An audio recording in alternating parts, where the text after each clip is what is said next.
من ربك ومن نبيك وما دينك بالقويدينية إسلام نمدا دي بالقويدينية سيدا أوجد أي النبي عليه الصلاة والسلام إلهي وحكبر يي إن دينتي سدبك قدعين ربنا لا تجعل مصيبتنا في ديننا إله أن بلاينا قدعين دينتي يده وحي إلهي قرآن ككت الماما يددك راسخين تاها والراسخون في العلم إلهي وحكت الماما يبريدو دون يهيد ربنا لا تزغ قلوبنا بعد إذ هديتنا وهب لنا من لدنك رحمة إنك أنت الوهاب إلهي يو قلبي يدا هوي عنين انت ندين تفهمني كذب يعني وان معدي وينيدا يهستين بإلهي وحي ويدي سنة ين ربي أصغه وان معوقف وحوال بسيسته قرآن كمثلا قصص ككو قرآن وحكم إذا هدان تلمامه إلهي وحط الماما يا فرعون وقوقيو كبري أوسيو موسى يا نبي هارون وجبيو soo ururiyay aqoon-yahankiisii uu arkayay cilmiga sixirka inay dhameeyeen aqoon-yahankaasi markay fircawn la socdeen waxay ku yidhaahaa inna lana la ajran in kunna nahnu al-ghalibin wax ajar maleenay haddaanu ka badina ninka kan haa buu yidhi muqarrabiinta ka mid yani boqorka dunida oo dhan sheeganaya le mulku misr iyo waxeeda oo dhan ana iska leh ayaa wuxuu leeyahay dadka muqarribiintayda aba ku biiraysa dhaqaale iyo waxa ka fakarina waa helaysaan laakiin markuu xaq u cadaaday xaqa waxay siisteen dhaqaalada iyo naftooda waan idin layn buu ku yidhi markay yidhaahdeen ilaahay baan rumaynay waxay ugu jawaabeen faqdi ma anta qaad inama taqdi hadhihi alxayaat addunya waxaad samayn karta samee bay yidhahdeen waxaad samaysaa waynaad nadisho un soo maaha nicmada tan weynideeda markay dareemeen waxay ogolaadeen inay nafta siistaan naftu xataa hadday ka baxaysa inaanay marnaba nicmadaasi inay ku faraadaygaan oo aanay ka dhaqaaqin ilaahay qur-aanka qisasku ku tilmaamaya waxaa ka mid a qisadii asxaabulkahf niman dhallinyaro ah oo boqorrada dhashoodiiya ama dabaqada sare ka dhashay oo islaamay oo dabeetana lagu dhibay islaamnimadoodii oo ka doortay qusuurtii lagu noolaa inay god ku noolaadaan min alqasr ila alkahf waxay doorteen inay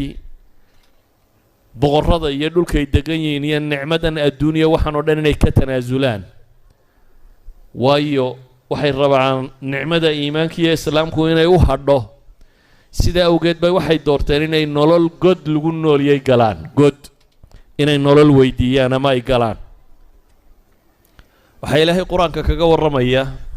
qisatu asxaabi lkhuduud dad dhan oo la xaaqay oo loo laayay diinta ma ka noqonaysaan oo ma yidhi dadkii diinta fahamsanaa ee garanayay nicmadani intay leegtahay waxay ahaayeen dadkii sidaa ugu mintidayay haddii aada hayso ama aada soo hesho diamondka waa taqaani soo maaha almaas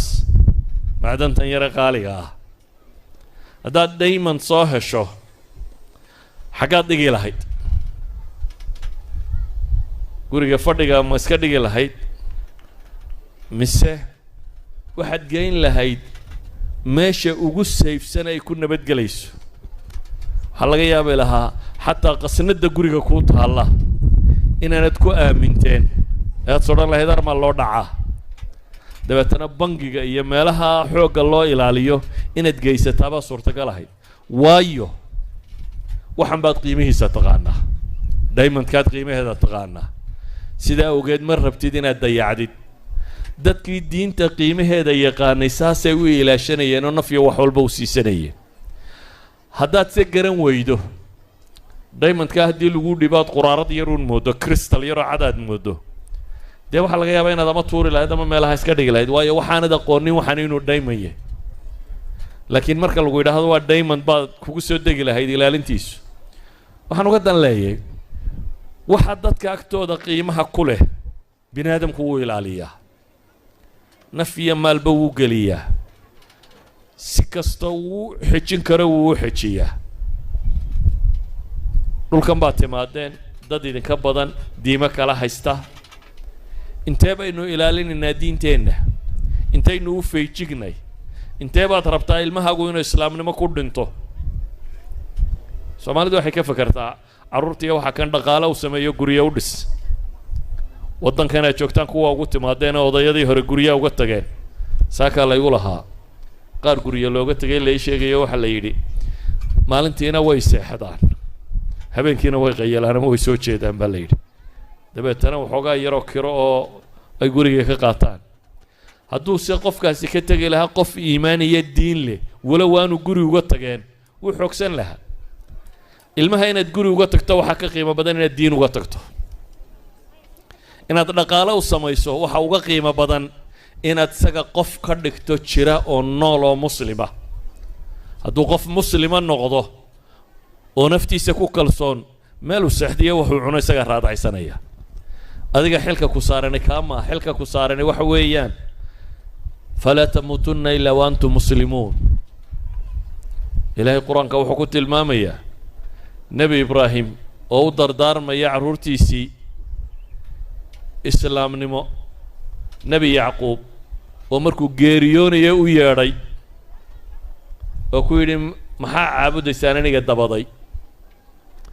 oo ay u sheegeen ilaahaad adigu caabudaysa iyo abbayaashaaba ilaahay caabudayeen baanu haysanaynaa ambiyadu dardaarankay ka tegayeen wuxuu ahaa islaamnimo ku dhinta mu odhanin war xoolaha maxaa ka yeelaysaan reer kastaa u maamulaysaan daarihii sidaa odhan doontaan reerka ma ururin doontaan baabkaa uma bilaabin ee qur-aanku wuxuu inoo tilmaamay inuu diin ka warramay haddaba hadday diintu agteenna qiimo ku leedahayna waxay noqonaysaa mid aynu ilaalinno mid aynu naf iyo maalba dul dhigno mid aynu dowrulcibaada meelahaynu ku cibaadaysanayna inagu lacagteenna gelinoo dhisno madaaristeenna inagu dhisanno nolosheenna ay ka mid noqoto aynu u fakerno haddiise diintu aanay qiimo lahayn waxay noqonaysaa si gaalku kuu qaado intaad meelahooda tagto inaad daforada usii xirxirato tila anigu diin shaqo kuma lihiye waxaan rabaa in yurub laygeeyo baabkaasi shaqo kuma lihiye waayo iyadaa kuugu qiimo yar iyadaa kuugu liidata